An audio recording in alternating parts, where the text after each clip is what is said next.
이제 한 달이 지나고 절반을 넘겼습니다. 분량도, 레위기 성경 분량도 왠지 어렵고 또 지루하다라고 억울하게, 제 기준입니다, 억울하게 오해를 받는 레위기 말씀을 통해서 은혜를 계속해서 누리는 성도님들이 되시기를 바랍니다. 어쩌면 여러분 평생 들었던 레위기 설교보다 지금 더 많이 듣고 있는 분일 수도 있고요. 저도 평소에 레위기 이런 때 아니면 레위기 설교할 기회가 없는데 또 우리가 정한 본문대로 하다 보면 저도 또 레위기를 연구하고 또 레위기 속에 있는 복음의 말씀을 더 전할 수 있어서 얼마나 감사한지 모릅니다. 저도 레위기를 여러 번 읽지만 근본에 이 레위기를 읽으면서 하나님이 또 제게 주시는 은혜도 있습니다. 아무튼 남은 레위기 분량을 통해서도 또 여러분이 더 믿음이 바로 세워지고 회복되고 또 은혜를 누리는 우리 모든 동부산교회 식구들이 되시기를 주님의 이름으로 축원합니다. 레위기 16장은 이스라엘의 많은 절기 가운데 가장 중요한 대속죄일에 대한 말씀입니다. 대속죄일이란 뭔가? 대속죄일은 1년에 단 한 차례 대제사장이 전체 백성의 죄를 속죄하는 가장 중요한 날입니다. 여러분, 대속죄일은 마치 대청소하는 날과 같다라고 생각하시면 좋겠습니다. 우리가 집 청소를 또 매일같이 자주 하기는 하죠. 하지만 장롱 밑이나 그다음에 창문 틀 같은 곳에 쌓인 먼지나 또 오염들은 매일같이 하지를 못해요. 어떻게 합니까?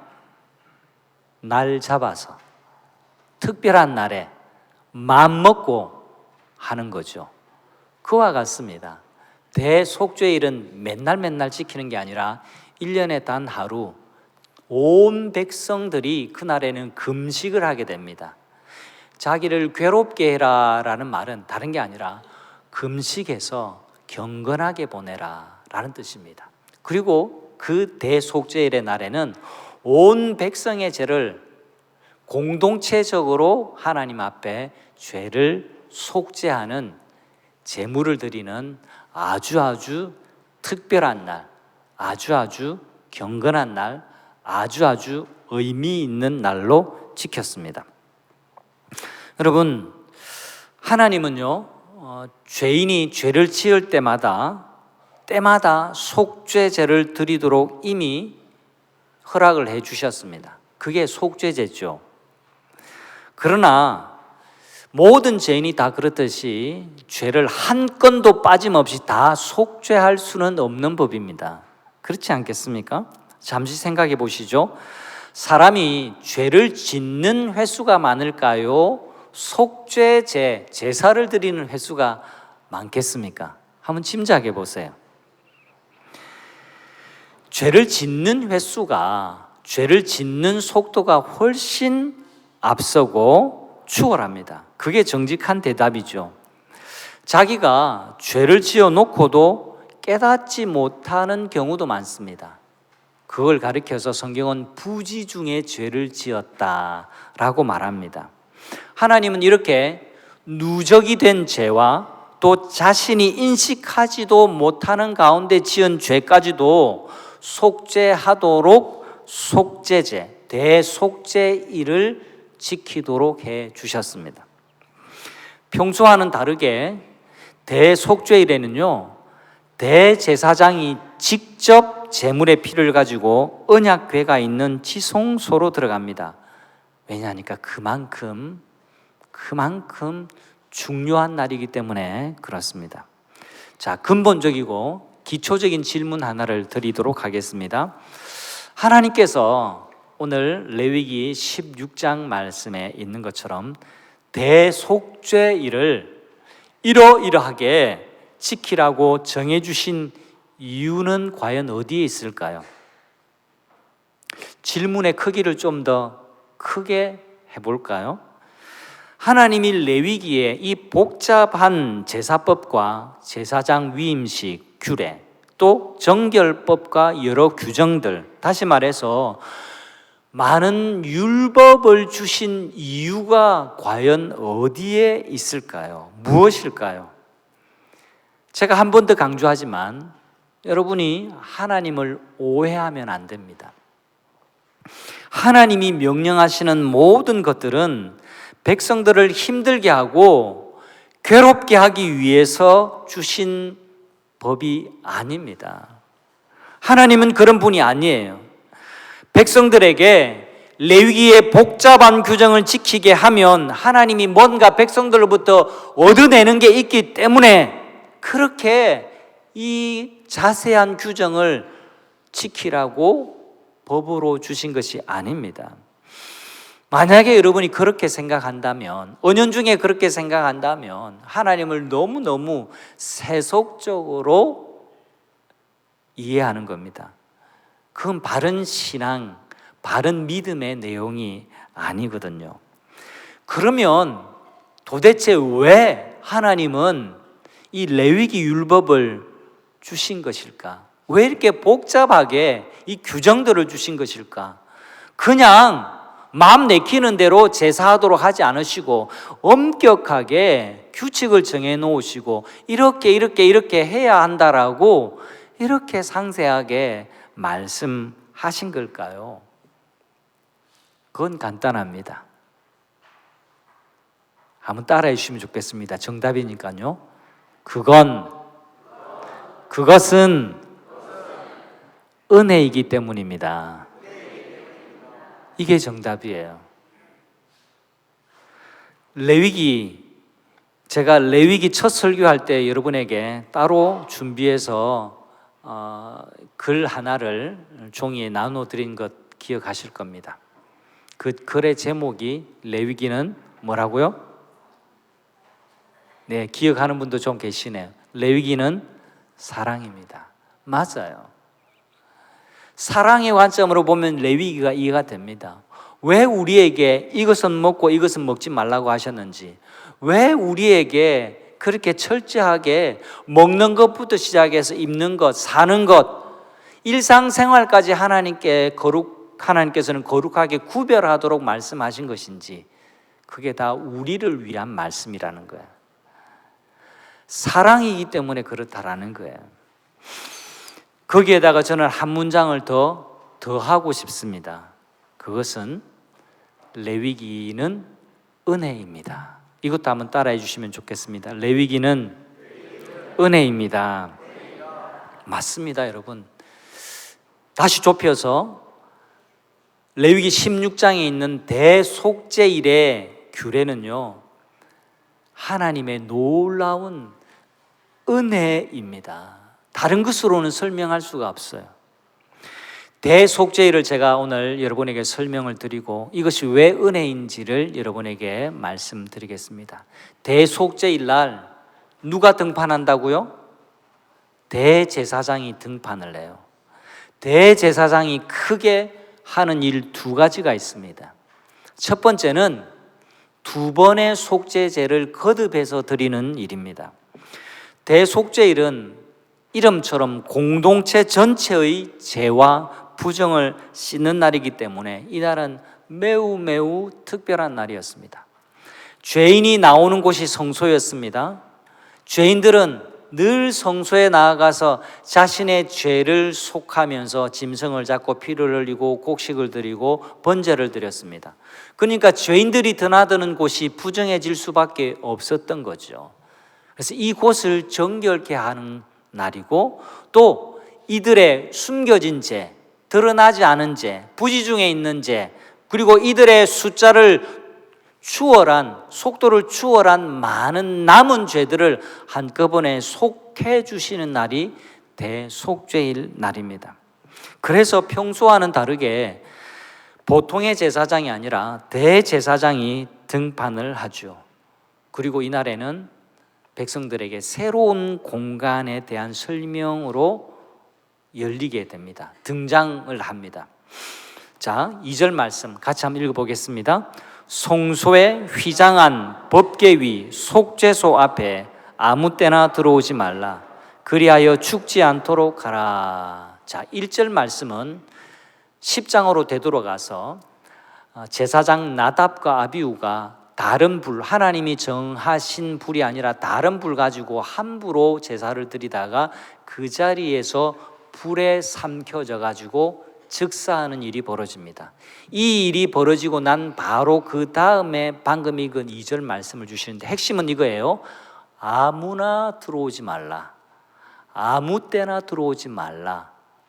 그곳은 구별한 곳이니까 너희들이 그러면 안 된다라고 말씀을 하십니다. 여러분, 공간에 대한 이해가 좀 필요한데요. 성경에 회막, 성막 이런 말이 교차적으로 나오는데 두 말은 같은 곳입니다. 성막이 회막이고 회막이 성막입니다. 성막 그림을 제가 준비를 했는데 성막 전체 공간을 이해하는 것이 여러분에게 도움이 되는데요. 그림에서 보시듯이 세 종류의 공간이 있습니다. 첫 번째는 성소의 마당입니다. 자, 바깥에는 울타리가 천 울타리가 저렇게 쳐져 있습니다. 저 빨간 커튼 같은 저거는 이제 입구문이에요. 자, 입구에 딱 들어가게 되면 마당이 나오는데 마당에 두 가지의 기물, 성전 기물이 나옵니다. 성소의 기물이 나오는데 첫 번째는 번제단이에요. 그 옆에서 짐승을 잡고 그리고 저 번제단, 오늘날 말하면 바베큐 그릴, 불태우는 단입니다. 저기에다가 짐승을 올려놓고 태워서 또 곡식도 태워서 하나님께 향기로운 제물이 되게 합니다. 그리고 앞서 그 앞에 있는 저건 뭐냐니까 물두멍인데요. 물두멍이란 말은 요즘은 쓰지 않습니다. 그냥 쉬운 말로 커다란 대야, 물대야라고 이해를 하시면 됩니다. 오늘날 말하면 샤워 시설입니다. 저건 언제 쓰느냐? 물을 가득 채워서 제사장이 성소에 들어가기 전에 손과 발을 씻고 정결하게 하고 난 다음에 저기 있는 성소로 들어가게 됩니다. 그리고 제사장이 제사를 드리기 전에 짐승을 잡고 이렇게 번제, 또 화목제, 속죄제 이런 제사를 드리기 전에 손과 발을 씻어서 정결하게 하고 난 다음에 거룩한 예식을 진행하게 했습니다. 자, 이것이 성소에 있는 마당에 있는 모습이고요. 두 번째 공간은 여러분 저기에 울타리 안에 집 같은 일종의 텐트죠. 울타리 바깥 마당에는 위에 덮개가 없습니다. 근데 저기에는 이제 한 공간이 나오는데 덮개가 있는 이제 밀폐된 공간, 작은 방이 두 개가 나옵니다. 두 개의 방 중에 첫 번째 방은 조금 더 큽니다. 저곳을 성소라고 그럽니다. 성소. 저 성소의 크기는 자, 지금 공간을 제가 빗대어서 설명해 볼게요. 여러분이 앉으신 이게 10 곱하기 5m 방이라고 이해를 하시면 됩니다. 그래서 이곳에 제사장이 들어와서 또 하나님을 섬겼어요. 이 안에는 뭐가 있느냐? 제일 안쪽 가장자리에 이 강대상처럼 향단이 있습니다. 그래서 향불을 피웠어요. 그래서 연기가 가득하게 해서 그 가득한 연기로 인해서 하나님을 함부로 보지 못하도록 그렇게 했습니다. 그래서 항상 향불을 피웠어요. 그리고 여기를 기준으로 왼편에는 떡상이 있습니다. 매일매일 떡을 바꾸어 둡니다. 그리고 오른편에는 등잔대가 있습니다. 등잔대. 항상 불을 밝혀서 이렇게 비추도록 그렇게 했어요. 그리고 지금부터 설명이 중요한데 세 번째 공간이 있습니다. 저 세 번째 공간은 여러분 사각형 안으로 딱 해서 위에서 투시도로 지금 그려 놓았는데요. 저 안에는 뭐가 있느냐?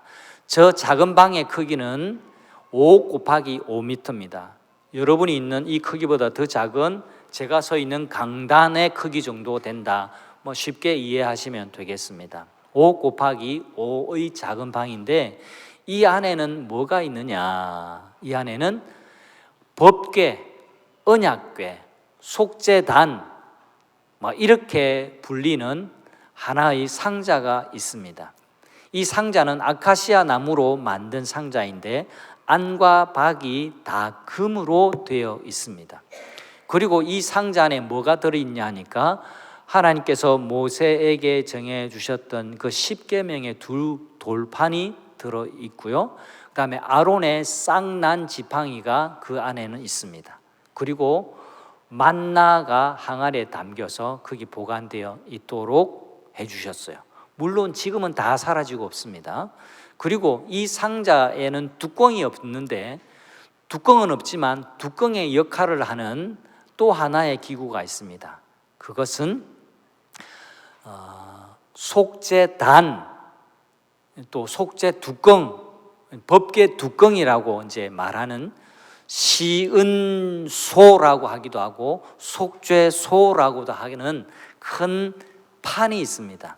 그리고 그 판 위에는 천사가 이런 모양으로 서로 마주 보면서 날개를 서로 맞닿아 있는 커다란 판이 있는데 그 판으로 덮여 있습니다.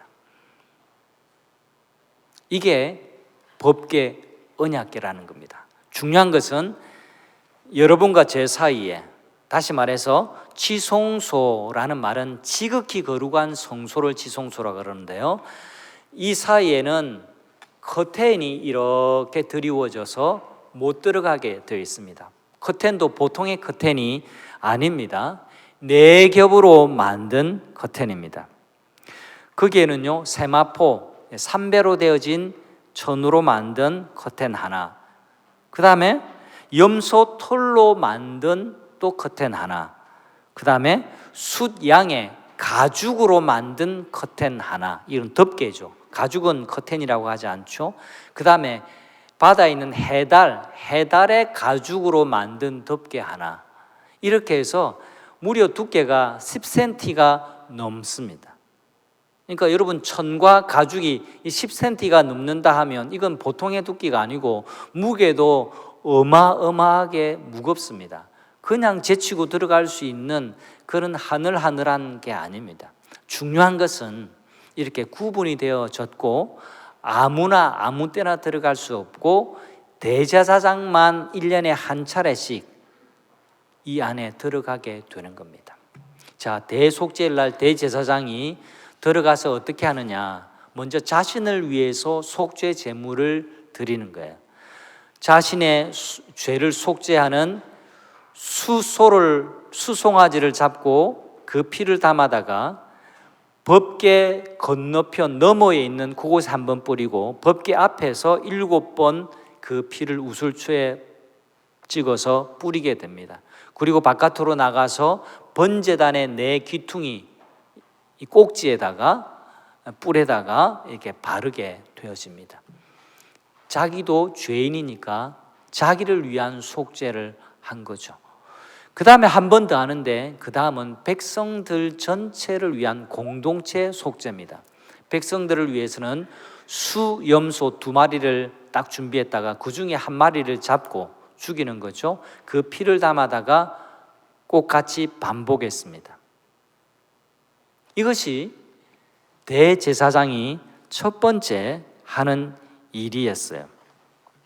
그래서 이렇게 죄인들이 드나들던 성소와 또 하나님이 임하시는 지성소를 정결하게 하는 예식을 마칩니다. 그 다음에 제사장이 하는 두 번째 일이 있는데, 그것은 아사셀 염소를 광야로 내보낸 일을 했습니다. 여러분, 백성들을 위해서 염소 2마리를 택했다고 했습니다. 1마리는 이미 죽었고 피를 흘려서 이 피로 정결케 했습니다. 나머지 1마리를 가지고, 살아있는 1마리를 가지고 어떻게 했느냐? 백성들의 속죄를 위해서 나머지 살아있는 이 순염소를 끌고 와서 이 순염소 머리 위에 2 손을 얹습니다. 그림 보여주세요.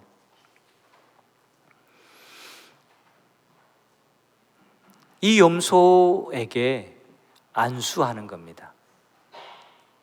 이 안수의 의미가 뭐냐니까 백성들의 추월한 죄, 부지 중에 지은 죄, 많은 죄들을 이 염소에게 다 옮겨 놓는 겁니다. 그 의미를 그렇게 담는 거예요. 안수에는 그 전가라는 의미가 있는 거예요. 16장 21절 말씀을 같이 한번 읽어보겠습니다. 같이 읽을까요? 아론은 그의 두 손으로 살아있는 염소의 머리에 안수하여 이스라엘 자손의 모든 불의와 그 범한 모든 죄를 아뢰고 그 죄를 염소의 머리에 두어 미리 정한 사람에게 맡겨 광야로 보낼지니. 자, 여러분, 핵심은 이겁니다. 염소를 끌어다가 거기에다가 두 손을 얹어서 꾹 하고 누릅니다. 죄가 전달된다는 의미죠. 그리고 이 염소를 광야로 내보낸다라는 겁니다. 그래서 이 숫 염소를 가리켜서 아사셀 염소, 아사셀을 위한 염소라고 그렇게 말합니다. 아사셀이라는 말은 특이하게도 여기 레위기 16장에서만 4번 나오고 다른 성경에는 다 나오지 않습니다. 그래서 이 아사셀이라는 말이 뭘까? 아사셀이라는 말이 뭘까라는 많은 해석들이 그동안 있었습니다. 그래서 어떤 학자들은 이 아사셀을 예수님을 상징한다, 예수님의 또 다른 이름이다 라고 이야기를 하기도 하고, 아니다, 오늘 8절과 10절에 보니까 아사셀을 위하여 염소를 준다니까, 그러면 위하여라는 말이 성립이 되지 않으니까 이 아사셀이라는 것은 광야에 있는 어떤 악한 영적인 세력, 정반대의 해석을 합니다. 또 광야에 있는 어떤 낭떠러지, 어떤 험악한 지형을 뜻한다, 이렇게 해석하기도 합니다. 네, 그건 그다지 중요한 게 아닙니다. 해석이 여러 가지로 있는 것은 여러분 별로 중요하지 않다, 이렇게 이해를 하시면 됩니다. 그래서 그 분분한 그것 가지고 주로 이단들이 사람들을 미혹하는 거거든요. 그럴 경우에는 이거든지 저거든지 우리 구원에 결정적인 영향을 미치는 내용이 아니니까 그건 그냥 넘어가시면 됩니다. 우리가 주목해야 할 진짜 중요한 부분은요, 대제사장이 염소의 머리에 안수를 했고 이 염소를 멀리 광야로 내보냈다라는 점, 이것에 주목을 해야 됩니다. 이 염소가 눈앞에 시야에서 사라졌다라는 것을 뜻했습니다. 여러분, 안수한다라는 의미는 분명합니다. 죄를 전가한 겁니다. 그러면 백성들의 죄가 어디에 있는 겁니까? 염소에게 있는 겁니다. 염소가 이 죄를 짊어지고 어디로? 눈앞에서 사라졌습니다. 그럼 백성들의 죄가 어떻게 된 겁니까? 사라졌고 정결해졌다라는 것이 이 16장 대제사장이 두 번째 하는 이 아사셀 염소에게 하는 일의 가장 결정적인 중요한 의미라는 거예요. 여러분, 시편 103편 2절 말씀은 이렇게 우리에게 말씀합니다. 같이 한번 읽어볼까요? 동이 서에서 먼 것 같이 우리 죄가를 우리에게서 멀리 옮기셨으며, 아사셀의 염소가 백성들의 허물과 죄악을 지고 진영 밖으로 멀리 끌려가서 시야에서 완전히 사라졌습니다. 하나님은 우리의 죄와 허물을 멀리 옮겨버렸어요. 다시는 찾을 수 없도록, 다시는 되돌아올 수 없도록. 이 염소는 되돌아올 수 없어요. 자꾸 되돌아오니까 어떤 기록에 보면 자꾸 이 염소가 자꾸 집을 찾아오니까 아예 끌고 가서 낭떠러지 밑으로 던져버렸다라는 그런 전통도 있습니다. 중요한 것은 다시금 이 아사셀 염소가 죄를 보이도록 가지고 되돌아오지 못했다라는 겁니다. 죄는 사라졌다라는 거예요. 여러분, 하나님은 우리의 죄와 허물을 멀리 옮겨 버리셨다라는 사실을 믿으시기를 바랍니다. 예수님이 십자가에서 다 담당해 주셨기 때문에 그렇습니다. 그렇기 때문에 회개한 것 또 회개하고, 지난 수련회 때 회개한 죄 또 이번 수련회 때 회개하고, 지난 부흥회 때 회개한 것 또 이번 부흥회 때 회개하고, 그런 것 안 해도 되는 겁니다. 우리의 모든 죄를 도말해 주신 놀라운 이야기가 이 아사셀 염소 이야기인 거예요. 성도 여러분, 예수님께서 우리 모두를 위해서 십자가의 대속의 죽음을 죽으실 때 십자가에서 마지막 하신 말씀이 있습니다. 뭐라고 하시고 운명하셨습니까? 다 이루었다. 제가 여러 번 말씀을 드렸습니다만 이 말은 뭐 특별한 말이 아닙니다. 뭐 웅장한 아주 뭐 희귀한 말이 아니에요. 그냥 그 당시에 시장에서 쓰던 말이에요. 내가 값을 다 치렀습니다. 이건 내가 다 끝냈습니다. 이 뜻입니다. 예수님이 다 이루었다라고 하신 말씀은 우리가 치러야 할 그 죄값을 예수님이 십자가에서 못 박혀 죽어주심으로, 피 흘려주심으로 우리의 모든 죄의 죄책을, 죄의 값을 다 이루어 주셨다, 다 갚아 주셨다 하신 말씀입니다.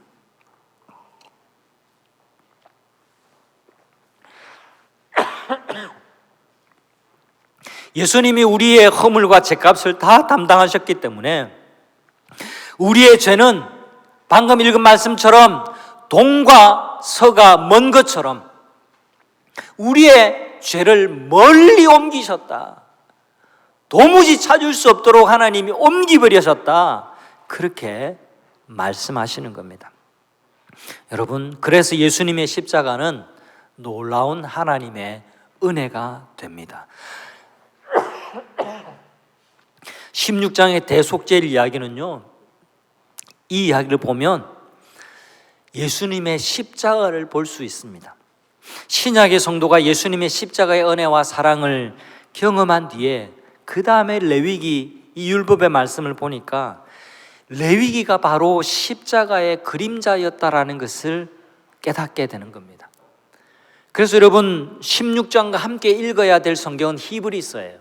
히브리서 중에 9장과 10장을 같이 읽으면 지금 이 16장의 대속죄일 이게 이 의미구나라는 것을 알 수 있게 되는 겁니다. 그 중에 한 구절 보십시다. 10장 19절 20절 같이 한번 읽어봅니다. 시작. 그러므로 형제들아, 우리가 예수의 피를 힘입어 성소에 들어갈 담력을 얻었나니 그 길은 우리를 위하여 휘장 가운데 열어놓으신 새로운 살 길이요 휘장은 곧 그 육체니라. 자, 16장으로 돌아와서 여러분 한번 상상해 보세요. 대제사장이 1년에 한 차례씩 온 백성의 죄를 끌어안고 대신해서 속죄 제물을 가지고 이 피를 가지고 이 커튼 넘어, 이 두꺼운 휘장 넘어, 이 두려운 휘장 넘어 지성소 안으로 들어갈 수 있었습니다. 아무 때나 아무렇게나 마음 내키는 대로 들어갈 수가 없는 게 지성소였습니다. 근데 이제는 예수님께서 십자가 그 은혜로 말미암아서 이제는 동물 제사가 필요 없어요. 예수님이 흘리신 그 보혈의 은혜로 말미암아서 어떻게 해요? 예수의 피를 힘입어 성소에 들어갈 담력을 얻었나니 누가? 대제사장만이 아니에요. 형제들아, 우리 모든 사람이 이제는 예수의 피를 힘입어서 성소에 들어갈 담력을 얻게 되었다. 우리는 두려워서 하나님을 예배하는 사람들이 아닙니다. 여러분 가운데 오늘 내가 주일인데 예배 안 드리면 번개가 쳐서 나를 죽일까 싶어서 이 예배 찾아온 분이 있다면 여러분 정신 차리십시오. 그런 일은 없습니다. 그런 두려움으로 여러분 이 자리에 오셨다면 여러분 예수님을 똑바로 믿으시기를 바랍니다. 하나님 그런 분 아니에요. 우리는 두려워서 하나님을 믿는 사람들이 아닙니다. 우리는 언제나 열려있는 이 휘장 가운데로 새롭게 난 그 길로 들어가게 된 놀라운 은혜를 받은 사람이다 라고 말씀하는 겁니다. 예수님이 십자가에 죽으실 때 다 이루었다 하시는 그 순간 이 성소는 그 당시에 있었습니다.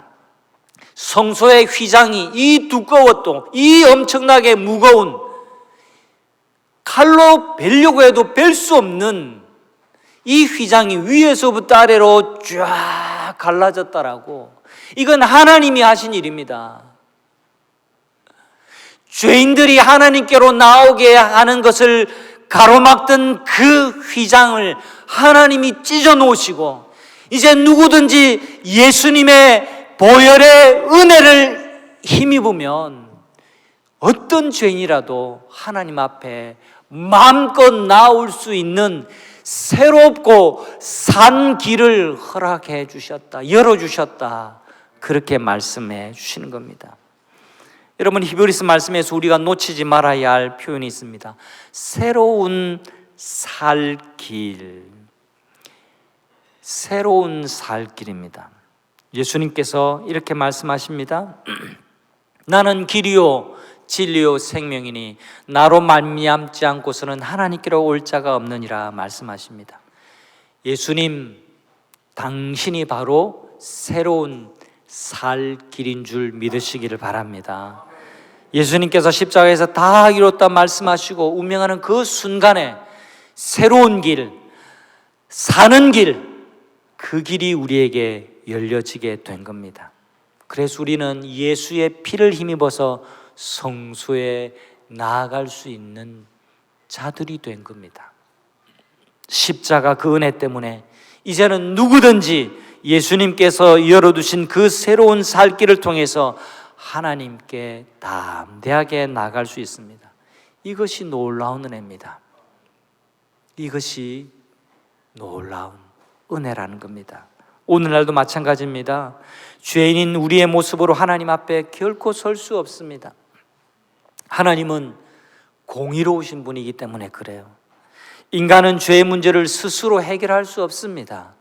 오직 예수님의 보혈만이, 십자가의 공로로만 내 모든 죄가 용서받고 사해진다라는 것을 기억하는 여러분 되시기를 바랍니다.